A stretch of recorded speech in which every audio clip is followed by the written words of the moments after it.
მია მელაძე 9 წლის და ტიპ 1 დიაბეტით ცხოვრობს. მას გონია რომ დიაბეტი პირველი შეზღუდვაა, მაგრამ ის სინამდვილეში ყოველდღიურ კონტროლსა და ინსულინის ნემსებს გულისხმობს. მე ვარ სუპერგმირი და ჩემი ძალა შაქრის კონტროლშია. დიაბეტი არც გადამდებია და არც არასწორი ნიკვების შედეგი. ეს აუტოიმუნური დაავადებაა, რომელიც არავის ბრალია. თუმცა ეს არ მიშლის ხელს ვიყო აქტიური, დავდივარ სკოლაში, ცეკვაზე, ექსკურსიებზე. კონტროლში ჩემი დაიგოც მეხმარება.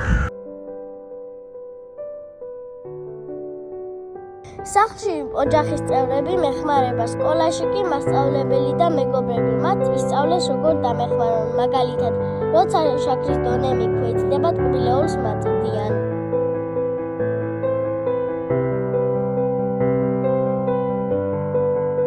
დიაბეტი არ უნდა იყოს დაბრკოლება, მთავარია ადამიანები ინფორმირებული იყვნენ. მეც ველოდები დღეს, როცა ეს დაავადება დამარცხდება.